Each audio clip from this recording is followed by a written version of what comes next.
This is episode 356 of Jumblethink.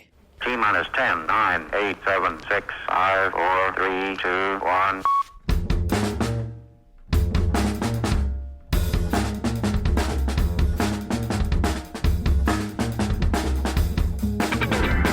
Welcome to Jumblethink, where we interview dreamers, makers, innovators, and influencers all about their journey of turning dreams and ideas into reality.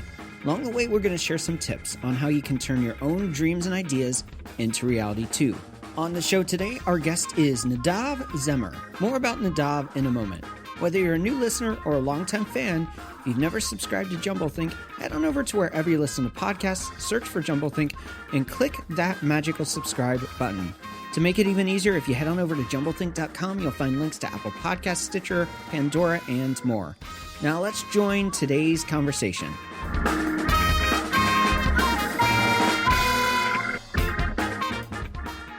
Hey there, friends. Welcome to Jumblethink. My name is Michael Woodward. I am your host. We have a really special conversation lined up for you today. Now, I know I've been saying that a lot lately, and it's true for all of those conversations. We've been so fortunate with the guests who want to be on the show and who say yes to being on the show. And today we continue that trend with Nadav Zeimer. I am super passionate about the conversation we're going to be talking about. Education and how we approach it is something I think we need to be talking more about. And right now with COVID, so much of the conversation is about getting back to normal. I personally think that's the wrong conversation. I think we should be talking about how do we reinvent this space for a changing world, a changing economy, and a changing workplace. If we don't adapt, our children and our college students that are becoming the leaders, the engineers, the doctors, all of the different jobs that they're taking, if we're not preparing these people well, then we're not setting them up for a future that builds our nation, builds this world, brings hope, and brings just a fullness of what education can be. And so I'm super excited about Nadav and having him on the show because he works at the intersection of technology and education. Nadav excelled as a software engineer in Silicon Valley prior to becoming an award-winning physics robotics teacher. He went on to become a principal and a public speaker. You see, the transition from software to education started when Nadav founded a nonprofit focused on hyper-local radio production. As a teacher, Nadav integrated podcasting into his curriculum and was selected to lead a school design team. For 7 consecutive years of breakthrough student outcomes followed, along with widespread recognition for his digital media-centered approach to school reform. Nadav promises to end standardized testing in New York City high schools by 2040. That's a huge thing. Based on nearly 2 decades of experience, he has launched an open source blockchain ledger of gold standard high school credits. We're going to explain what that means in a little bit too. The Zeimer family adopted their eldest child from Japan and currently serve as foster parents to a medically fragile child in Harlem. He's the author of Education in the Digital Age, How We Get There, offers an evaluation of how digital technology and economics are poised to transform education by examining the concepts of academic capital. It's a really fun conversation. Nadav is a principal in Harlem. He is doing really cool stuff. Let's go ahead and join the conversation we had with Nadav. Our guest today is Nadav Zeimer. Zeimer? That's it. That's it. And super excited to have you on to talk about your book, talk about data-driven education, talk about a lot of various topics, and just excited to, I am passionate about the world of education. And so rethinking how we do education. And as an educator, I always like to hear that perspective. So I'm excited to chat about all of that. Yeah, thanks for having me. I'm really privileged and honored to be here. All right, you got a book, and it is called Education in the Digital Age, How We Get There. We're going to talk about that in a moment, but how did you get here yourself? How did you go from, you grew up in Israel the first couple of years, end up in the States, end in the world of technology, and then somehow become a principal and an educator? How did you shift through that journey? That is quite the roundabout way to get into the world of education. Yeah, so it's actually a loop. I started with, I was talking to you about a friend of mine from California. Yeah. I started with a few business partners. We created something called Sound of Mind. And it was basically podcasting in the late 90s, early aughts, before people knew what podcasting was. And we had a CD magazine because the internet couldn't handle audio. And we were really decentralizing audio production and radio. And so that's where I started. I'm a really stubborn guy, so I kind of don't give up on things. I became a software engineer. I worked for a company called Great Place to Work Institute, and then moved to New York City to care for my grandparents and did consulting here. And I was always still looking at decentralization, open source, and media, and became a teacher in 2003, a physics teacher. My degree is in physics. So I became a physics teacher and ran a robotics program. And the whole time I used podcasting and I used video in my classroom. And then as a principal, I used video with my students, and it produced results that are rarely seen in education. When that little light goes on a camera and you point at a kid, their best self shows up. And I'd have teachers saying, I've never seen that side of a kid. I've never seen them step forward like that. So we were really able to bring engagement in a new way. And so now with the book, I started thinking about how can we take what we've learned, and it's really my staff who did the learning. I learned from them and I learned from the students. So take the learning from that community and how can we bring it to more schools, particularly in this pandemic era. And that's the interesting thing. There's so many thoughts around education right now. We are in this shift. We have been an industrialized model of education, and now we're in this world of digital tools, whether it's virtual, whether it's robotics, whether it's AI, whether it's writing straight up code. There is this shift of how and why we work as adults, and yet we're teaching the same way we taught 75, 100 years ago. You are in this process of trying to figure out and reinvent it, and I love that. Why did that become important to you to say, you know what, maybe we need to change the status quo? So the industrial model of education is increasingly irrelevant, but that's actually, I didn't see that for a long time. What I experienced is the coercive implications of a top-down, standardized approach to human beings. Yeah. Right. When we start from the top down and it's very coercive and it's very almost violent in the way people are forced to standardize their thinking and forced into boxes. And, you don't. Classrooms don't really want critical thinking in the industrial sense. The industrialists didn't need their factory workers asking good questions or thinking about their purpose, but human beings do. And so I just felt this tension of what I didn't want to do harm to my young people. And I was trying to create a high school that didn't suck. That's really all I was doing. Yeah. And from a humanistic perspective and taking care of human beings and spending time being with human beings, what I did with my teachers is we stopped talking about what we're doing. And we started just looking at how we're being with the kids, right? Are we being playful? Are we being loving? Are we being angry, right? And which students bring out what in us, because that can tell us a little bit about who we're going to have effect with. And then everything else happened organically from the work of my staff. I had the most incredible staff at my school across, and so I can share stories about how we did different bits of it. But we ended up, so then when this COVID thing happened, I'd been watching media and working in education. And then suddenly things came together and people were kind of demanding, how do we educate our high school kids when we have to decentralize the schools? You mentioned something. It was in the first part of your response there, and you said, standardization really kills the individual. And I would pose that as a business owner, as an entrepreneur, as a person that owns a web agency, in the age we live in now, not only does it really steal from that individual, but it is actually counterintuitive to how businesses need to run in the age we're in. So we continue to teach this. This is the model. You have to learn this way, and then you have to give us the answer that we expect, the way we expect. Just doesn't work when we need someone to critically come in and say, here's the problem. We haven't faced this problem before. Maybe it's a new technology like AI. How do we go about learning that? Well, you can't standardize that. You can't create a system around saying this is the only way, because there is no way at that point. And so by teaching a model that continues that strategy, it really not only stifles individuals, which is something that we need to take into consideration, but it also is now having the fallout of stifling innovation in the workplace as they grow older and get into the workforce. So I love the fact that you saw it at the individual level, and now we're seeing it as as technology is evolving, as thought and work is changing, and how we do it, it's directly correlating. And to build a new generation of students to do that in the workplace is going to bring so much freedom and value to them that they didn't have 30 years ago or weren't expected to have in the workplace. Yeah, and it goes a step further. You're talking about the implications for business.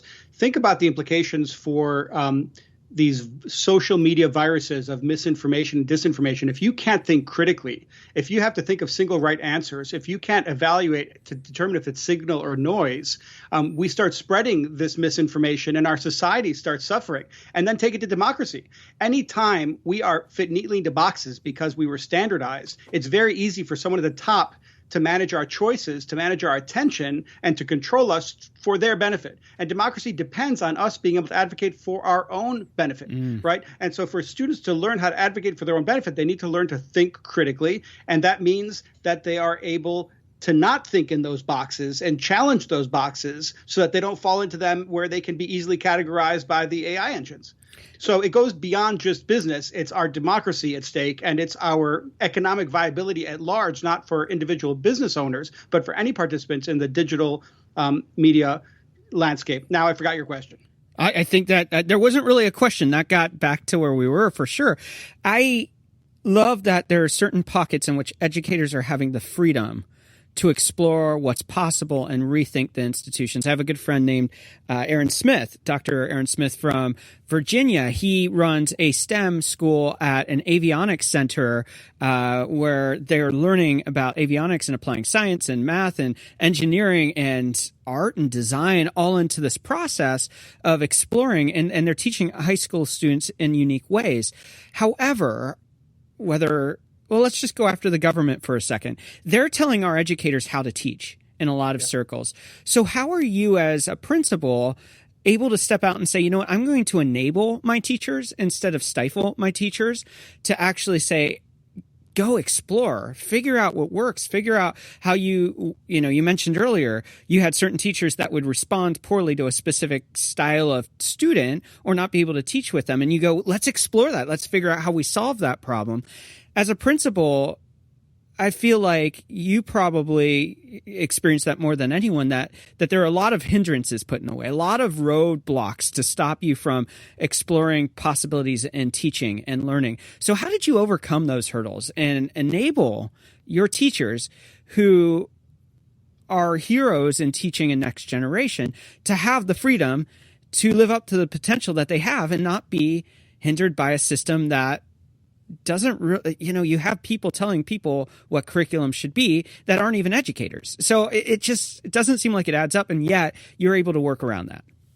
Yeah, there are so many places I could go. I'm very data driven because I came from a physics background. I really use data in kind of deep ways to get to human beings so that I could know which human beings to interact with at the right time.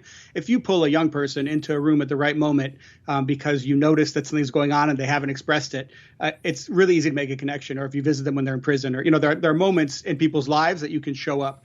And for teachers, the same thing. We have to just show up for them and see when they need us to be there for them as an empty cup and to receive. Now, but in terms of the tension with the industrial system that I'm part of, New York City in particular is a really tough place to innovate because we, for some reason, the culture in the New York City Department of Education is one that really threatens anyone that steps out of line. Wow. But what I found, there's a history here of that.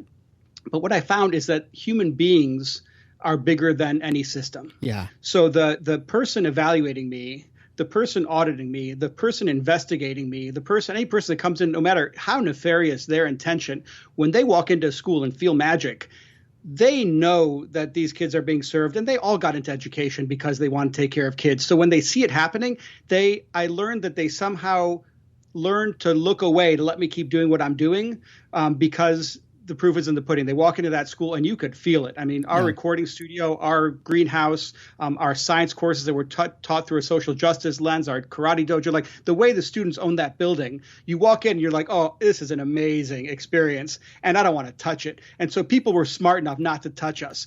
And I was dumb enough to take the risks to do that stuff before I knew that our test results would go up, because I ignored the standard. I refused to teach the standardized testing. Yeah. I taught the project-based work, which is so I took a huge career risk because I knew I could go back into software. So I said, let's go for it. And I overcame a lot of obstacles to become a principal. It was very unlikely for me to even become one.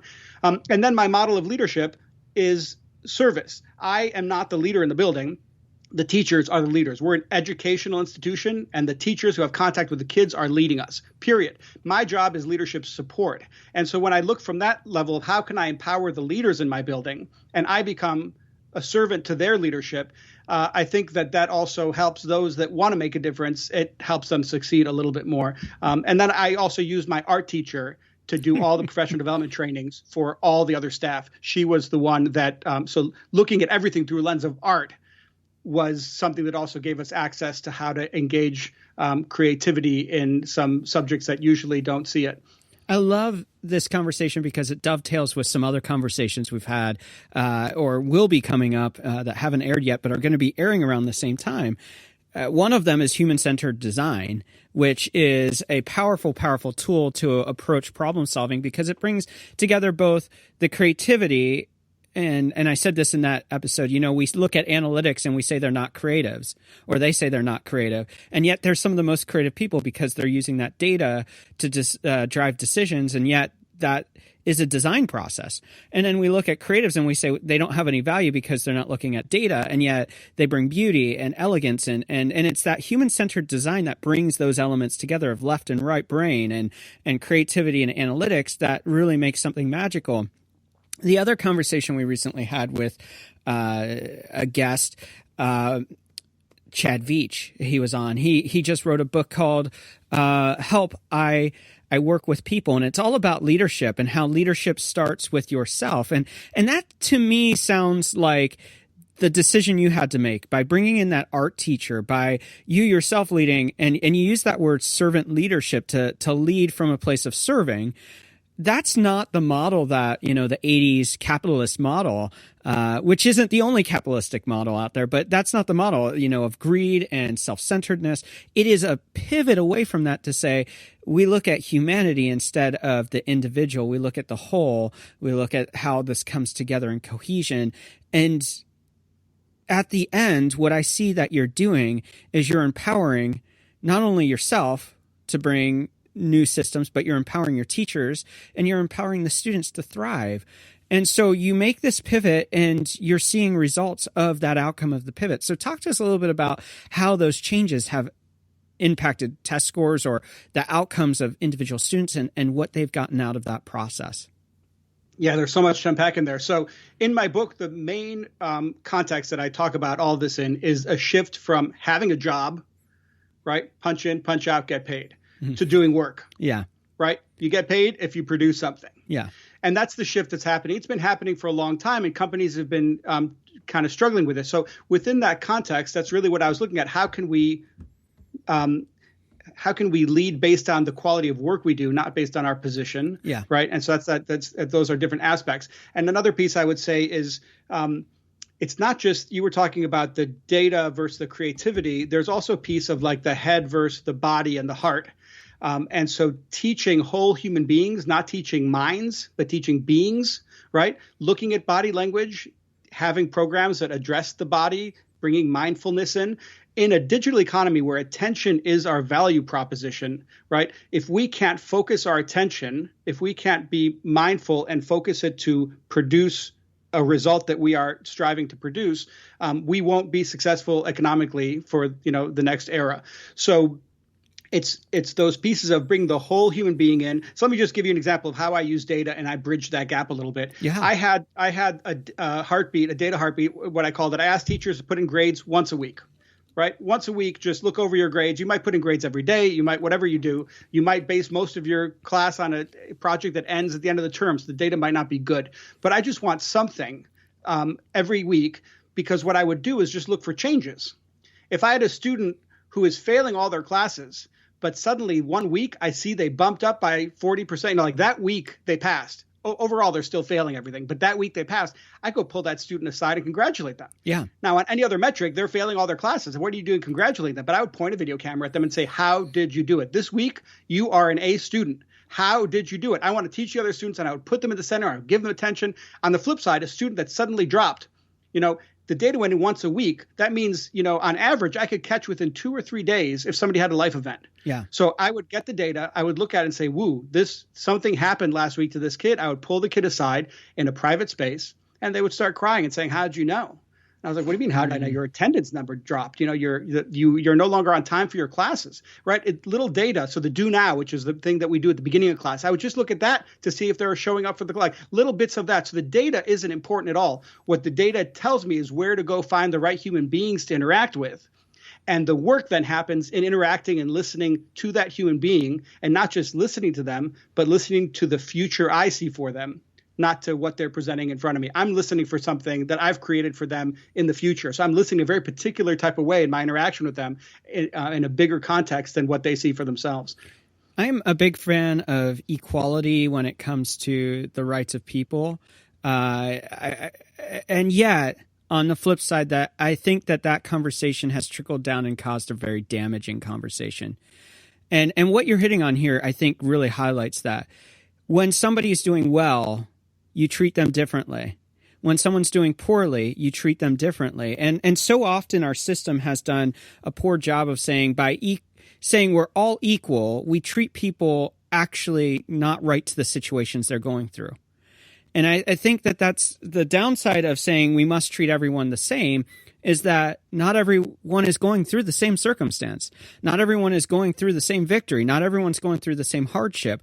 You can't treat different individuals the same and expect the same outcome. And by using data, which I've never seen data quite used like this, to be little flags that pop up and say, hey, celebrate this. Hey, there's something going on here, and it has nothing to do with education. There is a deeper problem here.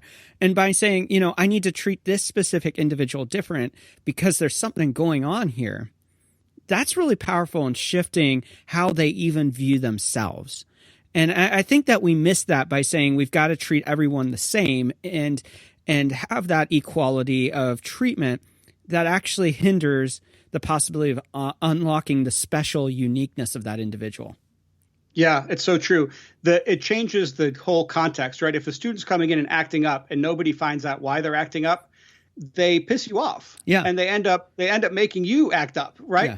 But then if I can pull aside a kid, we also did this thing that all the kids, we would watch to see their face as they turn the corner toward the school building. Mm. You can tell a lot when they turn and see the school building for the first time. You can see by whether they're pulled in or not what's going on with their education. And then as they walk in, I would have a team of people just looking at people's faces, because we had fights break out a few times early in my career, and people said, oh, I saw that coming. I said, I never want to hear that again. If you saw that coming, how did I not know about it? Yeah. So we would scan faces and body language as students would walk in and catch them. And so I can think of one young man who I became very close to and who I still keep in touch with, who came in one day and clearly was agitated.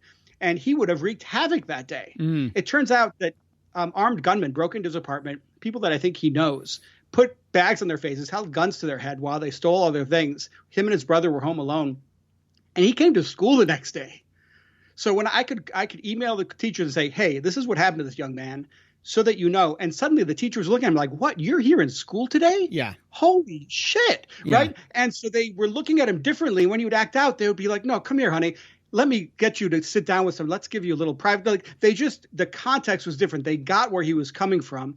And so just giving that context and reading that body language. Now, let me say something else about what you were saying, that the strive to treat everybody the same is a fool's errand. Mm-hmm. We are biased as human beings. If we didn't filter the world and had to take in all the data without bias, we wouldn't operate. We have to put things into categories. We have to, and I'm obviously going to prefer my daughter over a strange girl, right? Yeah. I would have bias toward my family, towards people that are like me, towards people that grew up in my neighborhood that speak like me.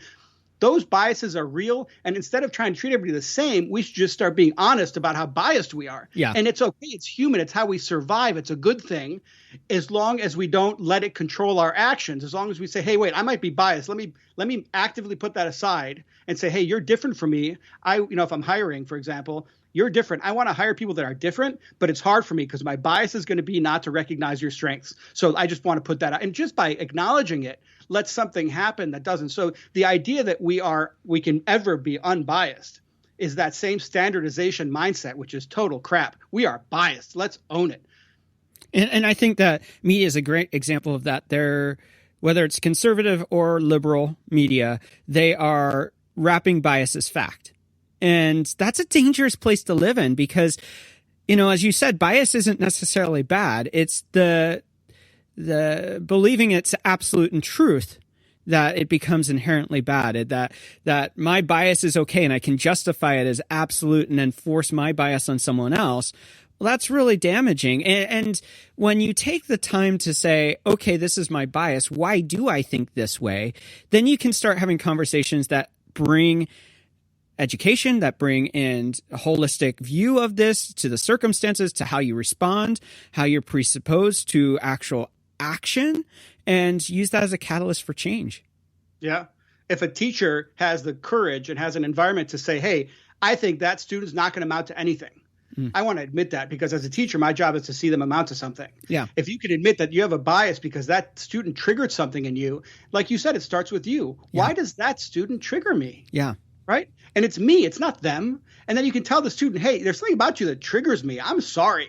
And you're going to have a rough time in this class, but I just want to put it out there. That's me. And when you see me doing it, tell me. Yeah. Right. Or going to colleagues and saying, I'm struggling with this kid. Right. When we can acknowledge our biases, we gain power because then we can do something about it. Like you said, when we confuse them for the reality or for the truth, it becomes very dangerous because we're living in non-truth. Yeah. So good. As we pivot towards the end of this first segment, there's 3 questions we always ask. The first one is, for you personally, how do you find purpose in what you do? So I want to thank you for that question because our high school students need to be answering that question and nobody ever asks them about purpose, right? Because that's one of those things that industrialists didn't really want you thinking about. So I've thought a lot about this, and really as a high school principal, I'm looking at purpose for the whole community, but you're asking for me. But another way to look at that is narrative. Okay. Right? So the story we tell about our future in particular, not the past, but the future, that actually delivers our experience right now. So I find purpose in noticing the stories, what I'm confusing for the truth. Like, this is how it's going to happen. This is how that event is going to go, right? I have these things about the future that haven't happened yet that I think I know something about. And my wife is a great sounding board. So by noticing those narratives about the future is where I find purpose, because then I can craft a narrative that is mine. And when there's a story that is leading somewhere that's exciting, right? When what's about to happen is I'm about to change the world of high school education, there is purpose. Yeah. And I believe that, right? Yeah. I'm not BSing myself. I'm actually in reality. And then I'm noticing when I stop believing it and think I'm full of shit, right? And so noticing this narrative I have of the future is really where I look for turning purpose back on when it goes out. What is one challenge you're currently working to overcome?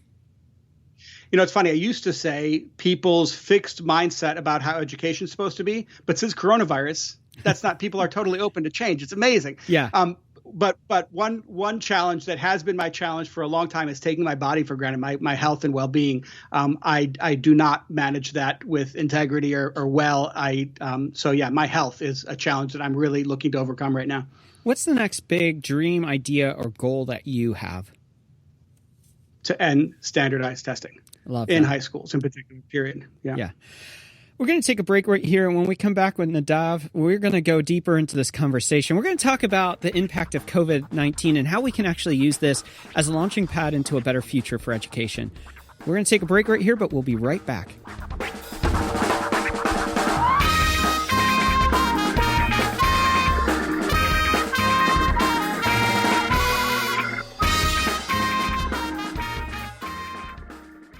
A few weeks ago, we had Nick Wallenda on the show to talk about his new book about facing fear. You might remember Nick from walking on a tightrope across Times Square or across the Grand Canyon or even across an active volcano. His book is incredible, and for one of our listeners, I want to get it in your hands.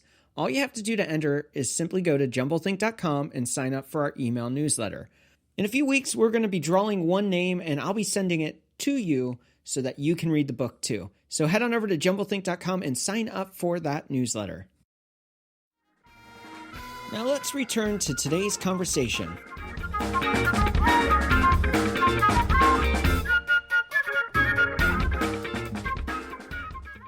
We are back to continue the conversation with Nadav Zeimer. And before we do that, though, you have a book, you have a really killer blog where you talk about education, the foster system, and why you foster kids. And that's really cool. You talk about tech.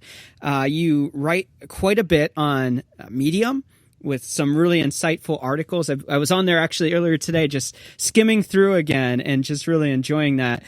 How can people find and connect with you? So if you just go to Principal AL, right? Principal of the school, principalz.org. You can join my mailing list, or if you email me at info@principalz.org, I read all the emails and I'll respond to you personally. I'd love to hear from people. Before we dive in to continue the conversation, I love New York City. It's my favorite place in the world. I probably would be living there in an ideal, perfect world one day, maybe. Harlem, though, has a reputation for being rough and tumble. Think of Bronx, I think of Harlem, and I think of those coming together. And yet there's a resurgence, a renaissance that was birthed out of Harlem, of course, with jazz and black culture and everything like that. And I feel like there's this resurgence in the Bronx and Harlem happening again. What are you seeing there? So there are a lot of things happening. I think that we still face a lot of the challenges, in particular the South Bronx, which is, I think, the poorest congressional district in the country. There are still some real issues we face with that poverty. We also face issues when that poverty starts going away and gentrification happens, right? So from the context of a human being among human beings, what I'm looking for is community and how strong the community is, because then together we can overcome a lot more than if we're separated. And I have concerns in Manhattan in general and in Harlem in particular. Harlem is actually much more community centered than a lot of the other places I've lived in New York. But the big box stores and, taking over from the local cobblers, New York used to have these small businesses that were handed down through generations, watch fixers and or just tiny businesses of any kind, little restaurants. And a lot of them are being taken over by, Olive Gardens. So that worries me tremendously. And I think everybody's kind of aspiring to that big, takeover of the big box stores. But then at the same time, there are strong communities happening here that buck that trend, and there are a few amazing locations. So I think, like any city anywhere in the country, there's a mix. I think the big thing that's happening is a divide between our cities and the countryside, and that actually worries me more than anything else. I think in the city we'll face adversity together just as they do in the countryside, but I would love to bridge that gap maybe. Love that. And I have a friend who lives in the Lower East Side, which is gentrifying itself quite a bit over the last few years. And he said, how bad you can gauge how bad gentrification is going by how small the dog gets and how many Whole Foods pop up. Exactly. So, I want to continue this conversation on rethinking education around the point of view of COVID-19. One of the things that drives me nuts, we homeschool, partially because it allows us as a family to travel when I'm doing things for the show or for work. We can go as a family. My wife works from home, so we have a lot of freedoms there. And yet I grew up in a very affluent area that had an incredible public school, and I love dearly. I live in that school district again when I moved back to the East Coast. And so I have a love for the public school, but the thing that drives me nuts is this rush to say, hey, let's get back to normal. Yeah. Let's get back to the way things have always been. And I know that people thrive for what's familiar. They desire for it. And yet that I don't think is a really good conversation. COVID-19 is the perfect time to say, how do we reinvent education for a new generation? How do we reinvent education for a new decade or a new century? How do we re-engineer education for a society that's changed from what it was in the 1950s? Yeah. And instead, we're in this rush to get back. So for you, as you look at COVID-19 and you're rethinking how that impacts the school that you're a principal out in Harlem and how it impacts your school, what are you processing? Yeah. So there's a crisis. And it hasn't even hit yet. It's going to hit probably in September or soon thereafter. What happened with, in March, the pandemic hit, And a lot of students didn't show up to their online learning, but budgets were being cut and social distancing was coming. And so we couldn't afford to fail those kids because then they would repeat the grade and we have twice as many kids with fewer resources and not enough space. And so we kind of just said, just give them those credits, just give them those credits. And there was a little bit of pressure from the state even and the city to say, we're going to look the other way. If they, even if they didn't show up at all to online learning, that might not be their fault. Maybe they don't have the money, whatever, let's just give them a break. So now when we come back in September, there are a lot of kids that are going to be like, wait, I got free credits last term. Wow. Right. And they're starting and not to mention that they, I don't like standardized exams, but all the exams were waived. So there's no accountability for these students in terms of making sure that they get some value. I don't want to measure that value in standardized exams, but right now we're just not doing anything. And so with budget cuts, with social distancing, there is going to be a crisis coming. And I think that we're going to keep what they call prioritizing the standards, meaning reducing and reducing and reducing to the point that that just like if you print too much fiat currency, it loses all of its value. And so we're just printing credits at a rate that, by the way, I only know high school. I think elementary and middle school are totally different beasts and I don't understand them at all. But in high school, the quality of a high school credit is already gone to zero. Wow. Right. And so the politicians are always incentivized to water down the credits so that it looks like the scores are going up. And every 4 years, even if they're doing something well, they'll change it just because they want to change from the predecessors. So we have to take credits out of the hands of the government and the lawyers and put credits in the hands of educators. They know, and they can think long term and they know what quality learning is. So I'm actually spending, I have my day job with the Department of Education, but my nights and weekends are spent working with the team in Europe designing an app that we hope we can have out in September, at least for a local trial here in Harlem, that does exactly that. It is a way for a student, instead of sitting for by the way, one thing I didn't mention is think about exams. Nobody's going to go sit in a room packed with kids to take exams anymore, right? So now you're doing exams on the computer from home, very problematic. So how we're addressing that is we're going to let kids upload a video instead of sitting for an exam. So you can get an AP credit by uploading a video or a podcast, right? And there's a ton you learn in making a video or podcast. And these are not, social media is whip out the camera and take a quick video. This is not like that. This is a platform where the most you can post is once a month, right? You spend a whole month on a single credit. So you take that whole month to work on that credit. You do at least 3 revisions. You have to upload 3 revisions to the system, and you get support throughout those revisions. So it's highly revised, it's researched, and it's relevant because although the credits tell the kids what skills they're going to practice, fact checking or research or questioning, the content the students can choose. So they can choose to go to the protest and cover it as a hyperlocal journalist using academic skills to produce a podcast and then get that credit by uploading that work. Right. So that's the app that we're designing that will come out shortly. And not only do I think that will help end standardized testing and let teachers, instead of teaching to test, teach toward high quality student work. And it goes back to that doing work versus having a job thing. Right. We're teaching kids work ethic. You have to produce quality content, and it's not evaluated by your teacher who you can sweet talk or guilt trip or whatever. It's evaluated online by an anonymous committee of credit experts. And there's no way around that. So we're creating a gold standard credit that it's going to be much easier to compete with any New York City credits that have zero value. Let me say one more thing, though. If you focus just on 1 credit per month, it sounds slow. It sounds deep. How can they do that? It turns out, if you do the math, in New York City, you get 22 credits, annualized credits, in the course of your 4-year high school career. If you do 1 credit per month and you skip September and you skip June, so you have ramp up and close out times, just the months from November to May, 8 months, times 4 is 32. You get 32 instead of 22. You get more credits by just doing 1 time. Yeah. Right. So we're producing high quality credits, going deep. You actually get more credits, so you can start getting college credits when you finish the high school requirements. And so and these credits are decentralized. So you, with your podcast, can set up a podcasting credit that you think is something that students should learn in high school. And if students respond to your credit and they upload work to have you grade it, they're paying you $100 for every credit to grade it. So you actually can make money by creating high school credit. So I'm asking the world, what should we teach in high school? And letting everybody put it out there. And then we can have national organizations. We can have, as a high school principal, I can say to the students, hey, this credit will count toward English in this school, right? Yeah. So a principal can choose it, or the school district, or the college board could even choose some and say, hey, that counts as an AP credit. And they can take some of that money instead of from tests, they take that money to grade project-based work. That's really cool. And it sounds awesome.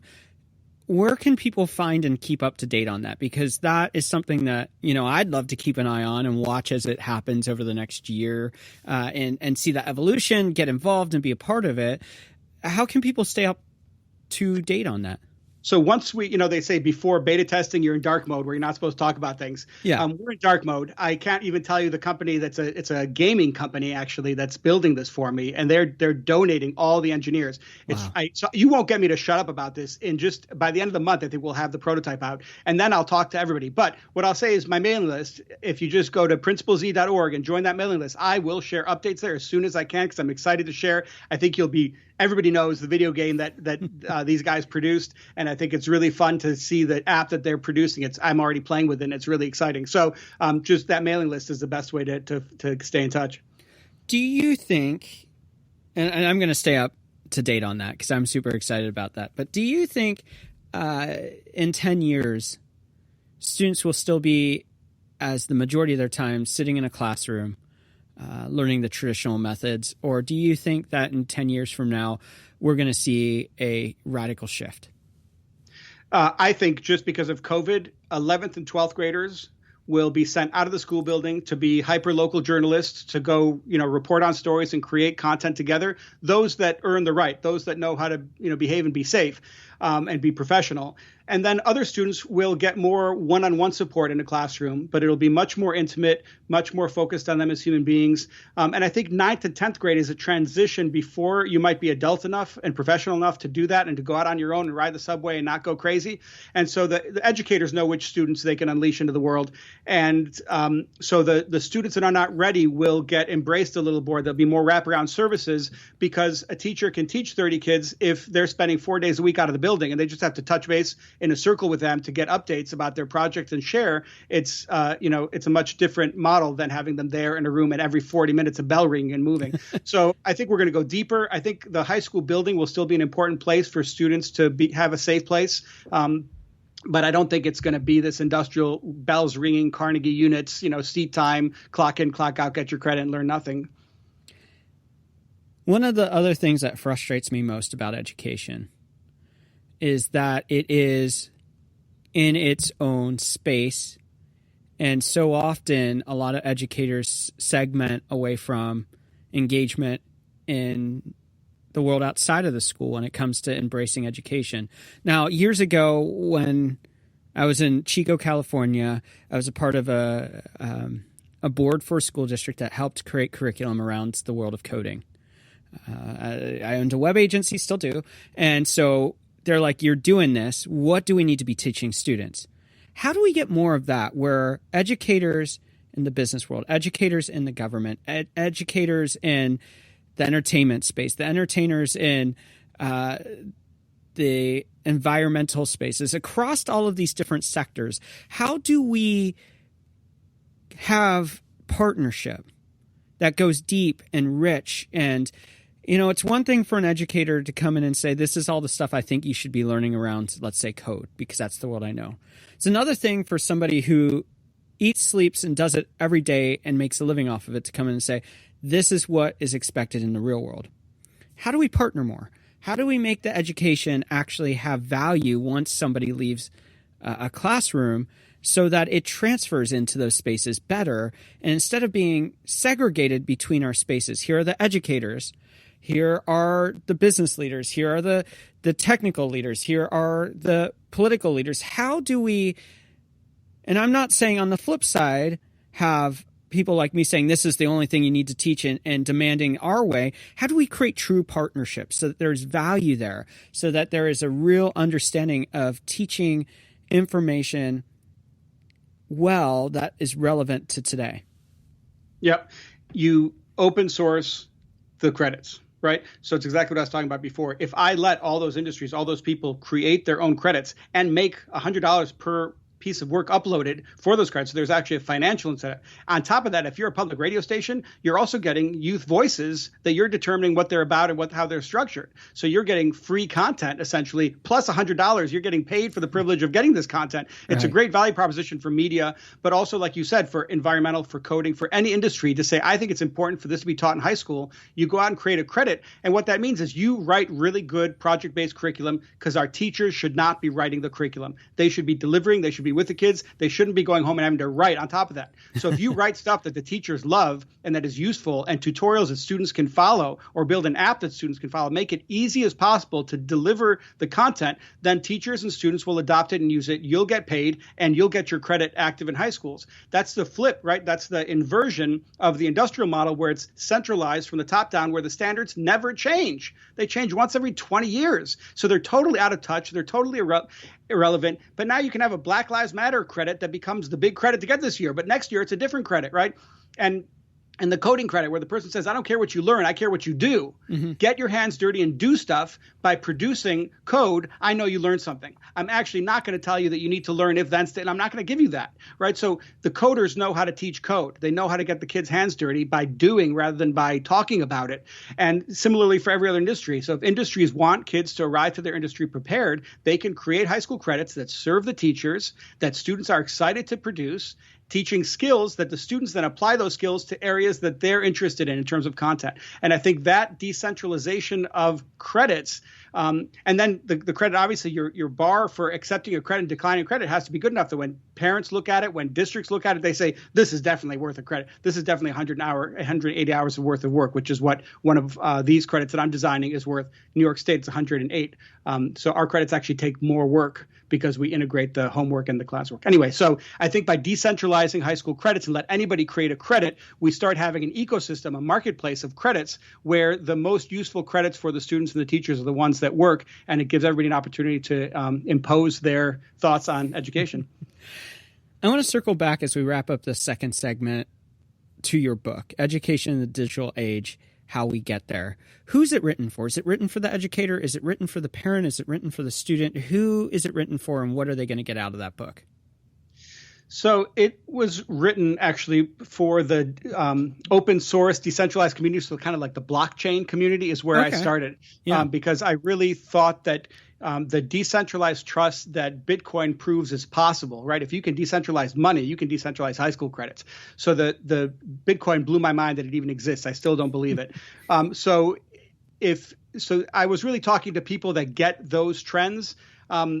And then people that want to learn about those trends. If you want to understand what inversion is, the first half of the book is economics, is just talking about teaching you what does it mean to invert an economy? What does it mean to have a digital economy? So if you want to understand what digital economics are, I really wrote the book to explain to people the world our kids are graduating into, because one of the arguments I make that we haven't talked about is that diversity is critical to critical thinking. Without diversity in the people you exchange ideas with, if all the people think like you, you're not doing critical thinking. Right. And our parents too often want their kids to go to schools with kids that are like them. And I think we need to fight for our schools to be much more diverse, just as a way to educate our kids. So I was writing to anybody that wants to understand what I'm seeing as an educator and a former technologist about the world our kids are stepping into. And then at the end, I bring it all together to talk about how do we actually apply those ideas of decentralization, of inversion, of collaboration and positive sum dynamics to education. Love it. Well, we're going to take a break right here. And when we come back, it is time for rapid fire questions. We'll be right back.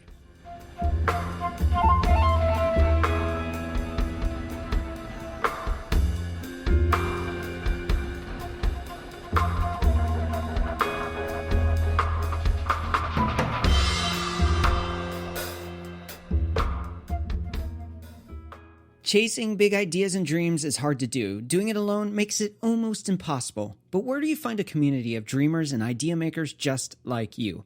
Here at Jumblethink, we wanted to help, and that's why we launched the completely free Jumblethink Facebook group. All you have to do is head on over to jumblethink.com/group. It'll take you right to the Facebook group where you can join our community. So head on over right now, jumblethink.com/group, and let's start dreaming together. Now let's return to today's conversation.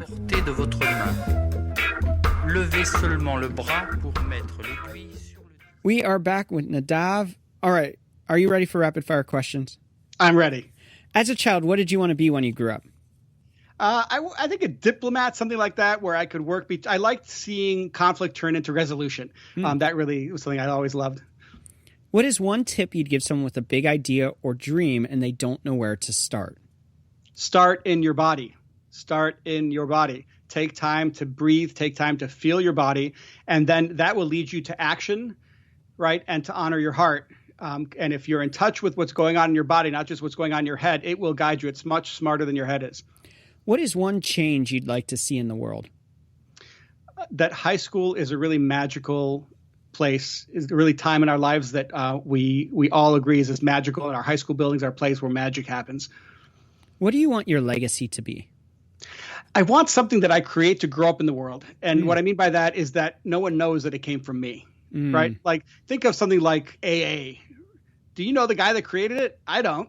There is a guy, I think, that created it. Right. And so something like that, I want something that people have no idea that it came from me, but that it gets its own legs and lives in the world without me. Where do you find inspiration? My kids. What is one book you think every dreamer should read? So again, I'm going back to the body. The Body Keeps the Score is a good one, or My Grandmother's Hands, if you want to look at it from a race perspective or social justice perspective. But The Body Keeps the Score, I think, is a good one to start, because our dreams do come from our bodies, our subconscious. Our bodies and our minds are connected. And if you let the connection between them open up, your dreams get some meat and some blood and some guts, and they start turning into something a little more out of your own control, and that will surprise you. For you, how do you define success? So provide for my family, and do so while doing good for the world. Not provide for my family by cheating and stealing, which can be hard. And then not take things too seriously. Kind of laugh every day. What is one trend you are currently excited about? Oh my God, open source software. And open source is a concept. Like the fact that GitHub sold for $7.6 billion, right? Or MuleSoft to Salesforce for $6.5 billion, all the way up to Red Hat, $34 billion. Like the fact that open source, that people working for free and the platforms to empower them are some of the biggest tech acquisitions in our industry. If you would have told me that this was going to happen, when Linux was starting, I would have said you're nuts. Yeah. What is one habit you find helpful in your life? Critical meditation. What is one thing you wish you would have known when you first started out? Oh my God. I wish somebody would have told me that I was going to be my wife, because so much of my energy went into wondering and worrying. And if I would have known this woman that I'd have next to me and I just knew that was going to happen, I would have had a lot more energy to do good in the world. Love that. If you weren't doing what you're doing today, what do you think you'd be doing? I think I know. I almost didn't become a teacher, and I almost didn't become a principal. The stories are really amazing that I got rejected from every step of my life. I wasn't supposed to be where I am. So I would be back where I started, being a tech consultant, kind of translating from software teams to marketing teams. I think I'd still be doing that because it was making me a lot of money. And our final rapid fire question: what is one dream you're still wanting to fulfill in your own life? So this app that we create, I want it to become the largest high school district in the country in terms of advanced credits it's awarded, because that'll be a sign that our students are producing work, they're ready for the digital age, and standardization and standardized testing are on their way out. Nadav, I always like to leave our guests have a final thought. What is your final thought for us today? Final thought. It's what I'm always thinking about, and I invite you to think about it with me. Education is critical to the digital economy and to democracy. It's not just for education or for our kids, right? If we have an ideas economy, teaching kids how to, that's really at the heart of being successful economically. So I think if we want to have a strong economy, we want prosperity, we have to look at our schools, and we have to look at the crisis that they're facing. And I just invite all of you to, to realize that that's such a high leverage point to get into, especially our high schools, and do whatever you can to make your local high school a magical place. Thanks so much for taking time and joining us here on Jumble Think. It's been a lot of fun. This is one of my favorite topics, the world of education and rethinking education. So it's been just an honor to hear your story and your insights into this space. Thank you so much. Once again, we want to thank Nadav for taking time out and being on the show with us today. His links are in the episode notes. Go check out what he is doing. I also want to thank you for tuning into today's show. It means the world to me that you would listen. And I hope today's episode has inspired you to rethink what's possible, to rethink how you can form and shape the future for your kids and for yourself. That's my challenge to you today. Think about what you're doing and what's working and what isn't working. And the things that aren't working, instead of just continuing down the path of doing the same thing, reinvent them, rethink them, and create a new path forward. Thanks again for tuning in. Now it's your turn to get out there, dream big, and change the world around you. Nous avons voulu en faire connaître la force.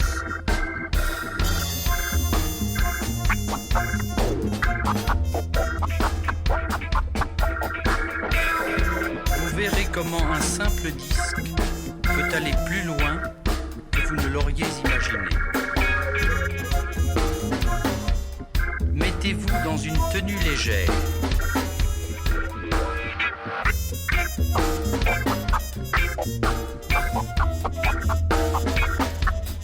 Ôtez tout ce qui peut vous gêner ou tirer votre attention. Cherchez la meilleure position. Les bras et les jambes légèrement espacés.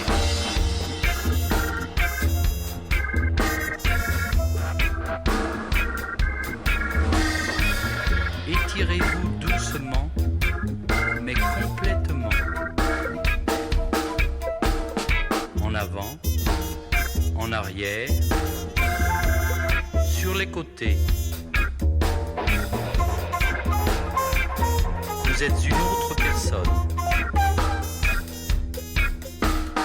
Les mères de famille, les enfants, peuvent également prendre un moment revitalisant.